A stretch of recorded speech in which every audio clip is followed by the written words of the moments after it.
Hello दोस्तों, IQ study with पीके में आपका स्वागत है। अगर आप हमारे इस चैनल पे नए हैं तो चैनल को सब्सक्राइब कीजिए। तो दोस्तों, ये जो आप देख रहे हैं ये आपको बिहार दरोगा का जो है क्वेश्चन बैंक है, 3rd एडिशन का है। तो चैनल पे नए है तो चैनल को सब्सक्राइब कीजिए।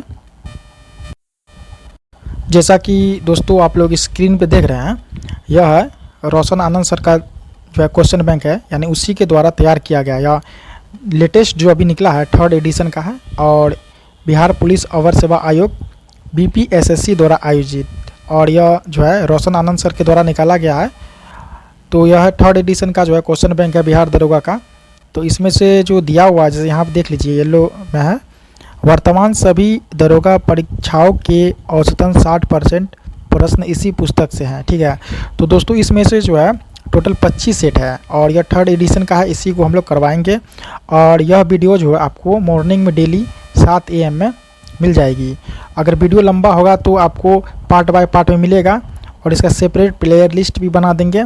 और जो डेली आएगा इसका वीडियो आपको 7 AM में, अगर लंबा होगा तो पार्ट बाय पार्ट में आएगा। और इसमें जो अध्ययन सामग्री भी दिया हुआ है, जैसे इतिहास का दिया हुआ है, कला एवं संस्कृति का, भूगोल का, राज्य व्यवस्था का, अर्थव्यवस्था का, विज्ञान का, पर्यावरण का, बिहार से है, और कंप्यूटर है, विविध भी है इसी पुस्तक में। टोटल 25 सेट है, इसमें हम करवाएंगे। तो चलिए कहाँ से करवाएंगे ये देख सकते हैं आप लोग। यहाँ जो है दोस्तों, जो स्क्रीन पर आप देख सकते हैं 2008 से 2024 तक में, ठीक है, जो भी है सभी करवाएंगे। और इसमें से जो है, तो इसमें से जैसे 2008 से 2024 तक का जो है, इसमें से देखिए पहले करवाएंगे हम लोग 64 पोस्ट PT एग्ज़ाम जो हुआ था 16/7/2023 को। उसके बाद इसका मेंस का करवाएंगे 3/9/2023 को। ठीक है, इसके बाद 1275 पोस्ट PT हुआ था 17/12/2023 का। इसके बाद फर्स्ट और सेकेंड शिफ्ट दोनों करवाएंगे। उसके बाद हो गया 1275 जो है यहाँ पे जो मेंस का है 25/2/2024 का है। उसके बाद जो है 64 पोस्ट PT 28/1/2024। और यहाँ पे जो इसका मेंस जो दिया हुआ 64 पोस्ट का जो 23/6/2024। ठीक है, इसके बाद 17 पोस्ट का होगा। उसके बाद जो है आपको 24 से 46, इसी तरह से जो है क्रमवार नीचे की तरफ बढ़ते जाएंगे। यानी 2024 में हुआ, उसके बाद 23 में हुआ, इसी तरह से नीचे बढ़ते जाएंगे। टोटल इसमें से जो है आपको 25 सेट है। ठीक है, और यह लेटेस्ट जो है आपको, जैसा कि आप लोग स्क्रीन पर देख सकते हैं, यह 3rd एडिशन का है। तो इसको हम लोग करवाएंगे, और इसका प्लेयर लिस्ट भी जो है आपको हम बना देंगे। और इस वीडियो के डिस्क्रिप्शन में जो है आपको टेलीग्राम चैनल का भी लिंक मिलेगा और व्हाट्सएप चैनल का भी लिंक मिलेगा। तो दोनों से जुड़ जाइए। क्लास जो है प्रत्येक सुबह जो है 7 बजे मॉर्निंग में आएगी इसका क्लास। ठीक है, यह क्वेश्चन बैंक है, फिर से आप लोग देख लीजिए, रोशन आनंद सर का है। तो आज जो हम लोग करने वाले हैं, इसमें पहला सेट होगा 64 पोस्ट PT का जो 16/7/2023 को हुआ था। तो इसी को हम लोग करेंगे। तो चैनल पे नए हैं तो चैनल को सब्सक्राइब कीजिए। इसका सेपरेट जो है ना आप लोगों के लिए हम प्लेयर लिस्ट बना देंगे, वहीं पे सारा इसका वीडियो पड़ा रहेगा, कोई भी प्रकार का दिक्कत नहीं होगा। और वीडियो के ऊपर थंबनेल में सारा कुछ लिखा रहेगा, तो आप लोगों को ढूंढने में दिक्कत नहीं होगा। चैनल पे नए हैं तो चैनल को सब्सक्राइब कीजिए। तो ये 3rd एडिशन का है और इसको हम जो है करवाएंगे। तो चलिए स्टार्ट करते हैं आज का पहला सेट से। तो दोस्तों यह है आपको, यह परीक्षा जो हुई थी आपको 16/7/2023 में। ठीक है, 64 पोस्ट PT का यह है बिहार पुलिस। तो बिहार पुलिस मध्य निषेध दरोगा एवं अनुमंडल अग्निशमन पदाधिकारी नियुक्ति प्रारंभिक परीक्षा का हल प्रश्न पत्र है, जो स्मृति पर आधारित है। और अगर आप क्वेश्चन बैंक को पूरा पढ़ लीजिएगा तो लगभग में इसमें 60% क्वेश्चन जो है आप सॉल्व कर लीजिएगा। यह बहुत ही यूजफुल बुक है, जो दोस्तों नहीं लिए हैं ले लीजिए। और इसका क्लास आप लोगों के लिए डेली हम करवाएंगे। तो देखिए, यह परीक्षा हुआ था आपको 16/7/2023 को हुआ था, तो इसी को अभी हम लोग करेंगे। तो चलिए स्टार्ट करते हैं आज का पहला प्रश्न से। तो आज का जैसे पहला प्रश्न है, पहला प्रश्न क्या है ध्यान से देखिएगा। कीव राजधानी है, तो कीव कहाँ की राजधानी है? तो कीव जो है आपको यूक्रेन की राजधानी होगी। 1 नंबर राइट आंसर होगा ऑप्शन नंबर A, यूक्रेन की। ठीक है, और यहाँ देखिए कीव यूक्रेन की राजधानी, यहाँ की मुद्रा डिक्टवत है। ठीक है, तो देखिए देश दिया हुआ है, राजधानी और मुद्रा। स्विट्जरलैंड का राजधानी हो गया बर्न हो गया, और इसका जो मुद्रा होगा फ्रैंक होगा, ठीक है। स्वीडन का होगा स्टॉकहोम, इसका हो जाएगा मुद्रा क्रोना। इसके बाद स्पेन है, स्पेन का होगा मैड्रिड, राजधानी है मैड्रिड, और इसका जो मुद्रा होगा पेसेटा। रोमानिया का होगा बुखारेस्ट, लियो हो जाएगा इसका मुद्रा। हंगरी का हो जाएगा बुडापेस्ट, और इसका होगा फ्लोरिंट। 2 नंबर का प्रश्न है, 1857 के विद्रोह के दौरान जगदीशपुर में इसका नेतृत्व किसके द्वारा किया गया था? तो देखिए जगदीशपुर में जो इसका नेतृत्व किया गया था आपको, यह कुंवर सिंह के द्वारा किया गया था। 2 का राइट आंसर होगा ऑप्शन नंबर सी। देखिए यहाँ दिया हुआ फ्रॉम दरोगा series 1 first edition book, page number जो 144 दिया हुआ है, और क्वेश्चन नंबर 10 में यह दिया हुआ है। इसका जो भी क्वेश्चन होगा उसका फुल सॉल्यूशन कराया जाएगा। देखिए 1857 के विद्रोह के दौरान जगदीशपुर में इसका नेतृत्व कुंवर सिंह के द्वारा किया गया था, जो आरा के पास जगदीशपुर के एक तबाह और असंतुष्ट जमींदार थे। 3 नंबर का प्रश्न है, स्पष्ट आकाश नीला दिखाई देता है क्यों दिखाई देता है? तो देखिए इसका जो राइट आंसर होगा ऑप्शन नंबर सी। देखिए बैंगनी और नीला प्रकाश अन्य सभी रंगों के प्रकाश की तुलना में वायुमंडल द्वारा अधिक प्रकीर्णित होती है। यहाँ देखिए बैंगनी और नीला प्रकाश अन्य सभी रंगों के प्रकाश की तुलना में वायुमंडल द्वारा अधिक प्रकीर्णित होती है। ठीक है, ये भी दिया हुआ है प्रो दरोगा series 1 first edition book, page number 120, और क्वेश्चन नंबर 10 में ये भी था। तो चलिए इसका देखते हैं, सॉल्यूशन देखते हैं। स्पष्ट आकाश नीला दिखाई देता है क्योंकि बैंगनी और नीला प्रकाश अन्य सभी रंगों के प्रकाश की तुलना में वायुमंडल द्वारा अधिक प्रकीर्णित होते हैं। वायुमंडल में वायु के अणु तथा अन्य सूक्ष्म कणों का साइज दृश्य प्रकाश की तरंगदैर्घ्य के प्रकाश की अपेक्षा नीले वर्ण की ओर के कम तरंगदैर्घ्य के प्रकाश को प्रकीर्णित करने में अधिक प्रभावी है। लाल वर्ण के प्रकाश की तरंगदैर्घ्य नीले प्रकाश की अपेक्षा लगभग 1.8 गुनी है। 1.8 गुनी है। अतः जब सूर्य का प्रकाश वायुमंडल से गुजरता है तो वायु के सूक्ष्म कण लाल रंग की अपेक्षा नीले रंग यानी छोटी तरंगदैर्घ्य को अधिक प्रबलता से प्रकीर्णित करते हैं। प्रकीर्णित नीला प्रकाश हमारे नेत्र में प्रवेश करता है।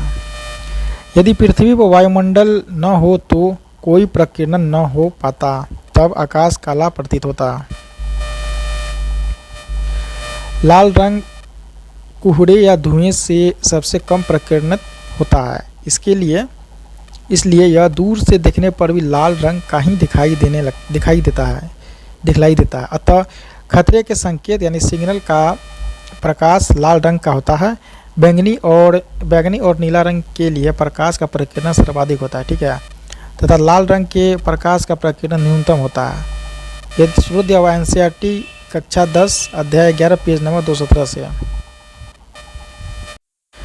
इसके बाद 4 नंबर का प्रश्न है, हिमालयी भालू तथा विशाल पांडा किन जातियों का उदाहरण है? हिमालयी भालू तथा विशाल पांडा किन जातियों का उदाहरण है? तो देखिए यह आपको सुमेध जातीय का, इसका राइट आंसर होगा 4 नंबर का ऑप्शन नंबर डी। देखिए IUCN के आंकड़ों के अनुसार हिमालयी भालू तथा विशाल पांडा सुभेद जातियों का उदाहरण है। देखिए यह स्रोत है IUCN वेबसाइट, ठीक है।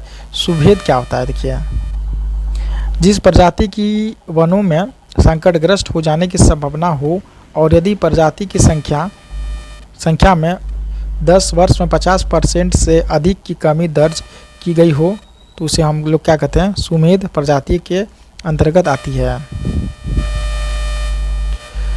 प्रमुख भारतीय प्रजाति जो सुमेध की श्रेणी में है वे है आपको तेंदुआ है, 1 सींग वाला गेंडा है, चीता है, 4 सींग वाला मृग है, इसके बाद भारतीय वाइसन है, समुद्री गाय है, और इसके बाद स्लोथ भालू आदि है। संकटग्रस्त, ठीक है, ऐसी प्रजातियों का वनों से विलुप्त होने का खतरा बना होता है। इनमें वयस्क सदस्यों की संख्या केवल 250 से उससे कम शेष रहती है, जैसे संगाई हिरन, शेर जैसी पूंछ वाला बंदर, मैकॉक बंदर, नीलगिरी ताहर, हिम तेंदुआ, गंगा डॉल्फिन, लाल पांडा, पेंगोलिन आदि। विलुप्त देखिए, जिस प्रजाति का कोई सदस्य जीवित न हो तथा विश्व के सभी आवासों में उनकी संख्या बिल्कुल समाप्त हो चुकी है, उसको हम लोग क्या कहते हैं, विलुप्त प्रजाति कहते हैं। जैसे डोडो यानी मॉरिशस, स्टीलर्स सी काऊ रूस, ठीक है, इसके थाईलेसिस सीन ऑस्ट्रेलिया में, ठीक है, तथा अफ्रीका के शेर की 3 उप प्रजाति जैसे बाली, आवन, कैस्पियन। आप देखिए दुर्लभ क्या होता है, दुर्लभ। संसार में इन प्रजातियों की संख्या बहुत कम है।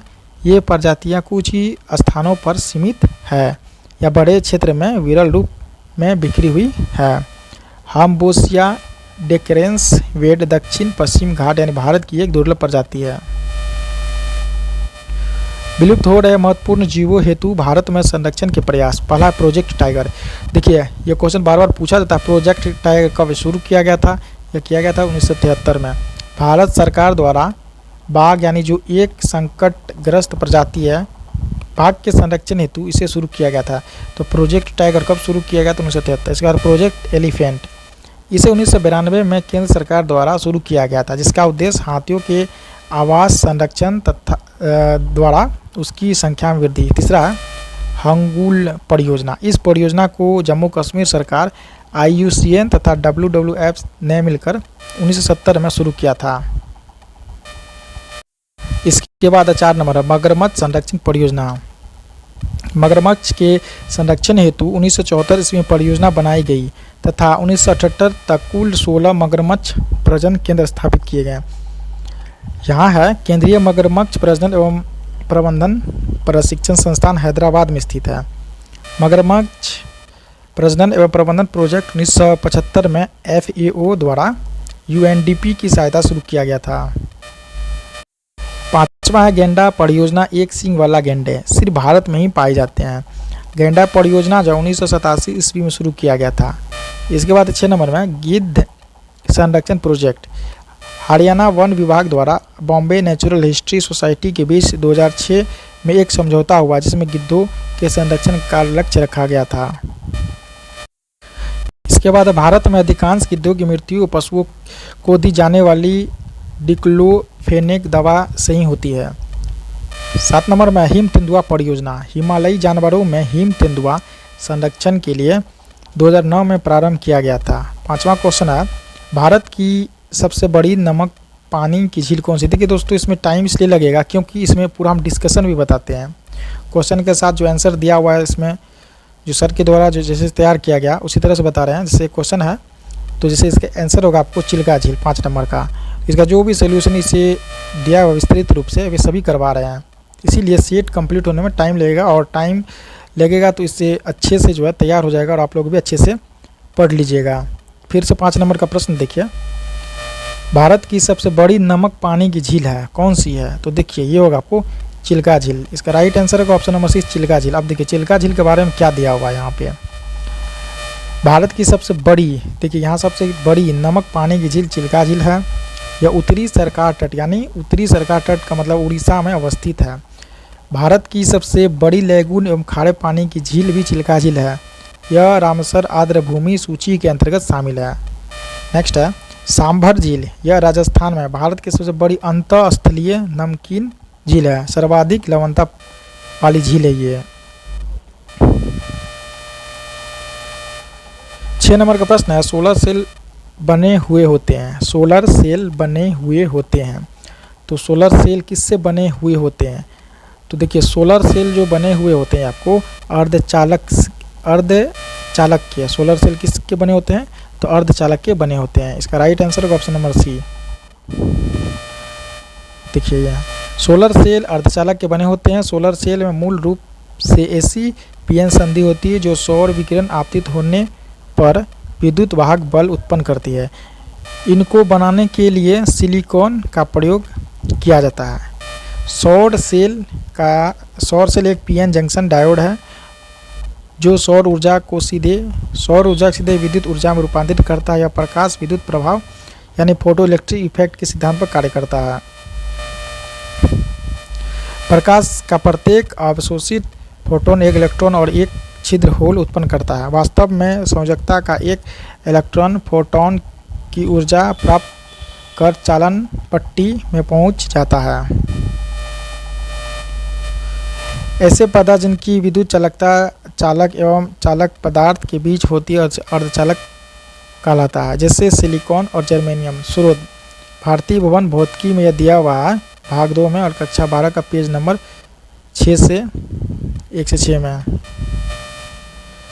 7 नंबर का प्रश्न है, द्वितीय विश्व युद्ध में धुरी राष्ट्रों में निम्न में से कौन सा देश शामिल नहीं था या नहीं पूछा है धुरी राष्ट्र में।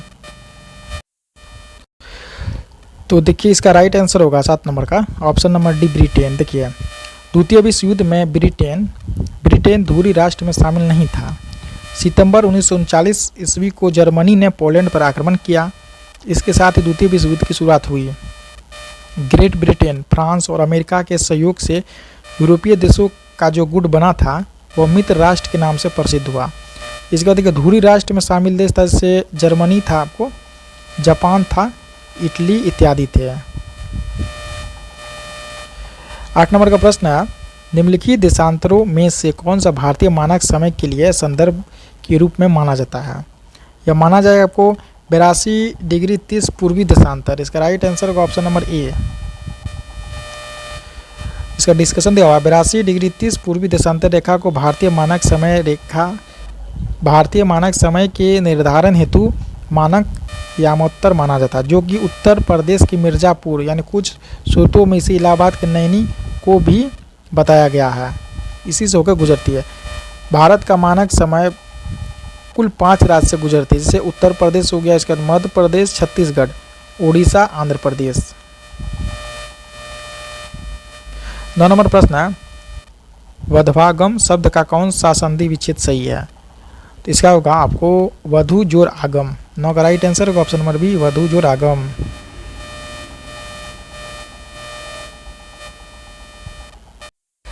11 नंबर प्रश्न है, बिहार में पहली बार राष्ट्रपति शासन कब लगाया गया था। बिहार में पहली बार राष्ट्रपति शासन कब लगाया गया था। तो बिहार में पहली बार जो राष्ट्रपति शासन लगाया गया था यह आपको कब लगाया गया था। यह लगाया गया था आपको 1968 में। इसका राइट आंसर होगा ऑप्शन नंबर ए 1968। देखिए बिहार में पहली बार राष्ट्रपति शासन जून 1968 को लगाया गया था, जो 26 फरवरी 1969 ईस्वी तक रहा। उस समय बिहार के मुख्यमंत्री भोला पासवान शास्त्री थे। उस समय राष्ट्रपति डॉक्टर जाकिर हुसैन एवं बिहार के राज्यपाल नित्यानंद कानून गो थे। तो याद रखिएगा नित्यानंद कानून गो। बिहार में अब तक कुल 8 बार राष्ट्रपति शासन लग चुका है। अंतिम बार राष्ट्रपति शासन जो है 7 मार्च 2005 से 24 नवंबर 2005 तक लगा था।